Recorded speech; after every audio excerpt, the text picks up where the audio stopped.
Hot summer లో cool గా restaurant స్టైల్లో కర్డ్ రైస్ ఎలా ప్రిపేర్ చేసుకోవాలో చూపించేస్తాను, చూసేయండి.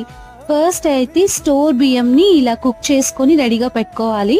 సో అందులో కొంచెం సాల్ట్ అండ్ కర్డ్ ని కూడా వేసుకొని బాగా మిక్స్ చేసుకోవాలి. సో గుర్తు పెట్టుకోవాలి, కర్డ్ ని మనం రైస్ వేడిగా ఉన్నప్పుడు అస్సలు వేయకూడదు. రైస్ కొంచెం బాగా కూల్ అయిన తర్వాతే వేసుకోవాలి. నెక్స్ట్ వచ్చి పోపు కోసం ఒక పాన్ లో ఆయిల్, తర్వాత ఆవాలు, జీలకర్ర, అలానే మినప్పప్పు, శనగపప్పు, తర్వాత జీడిపప్పు ఇవన్నీ ఫ్రై చేసుకోవాలి.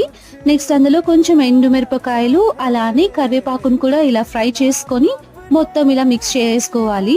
నాకైతే రెస్టారెంట్ లో సర్వ్ చేసినట్టు కాజుతో పాటు కిస్మిస్ కూడా యాడ్ చేసుకొని తినడం ఇష్టం. సో మా విద్యకైతే కిస్మిస్ యాడ్ చేస్తే అస్సలు ఇష్టం ఉండదు. మరి మీకు కిస్మిస్ యాడ్ చేస్తే ఇష్టమా, యాడ్ చేయకుంటే ఇష్టమా? ఇంకా వీటితో పాటు ఫ్రైడ్ ఆనియన్స్ కూడా యాడ్ చేసుకుంటే టేస్ట్ చాలా బాగుంటుంది. మీరు కూడా ట్రై చేయండి. And don't forget to subscribe.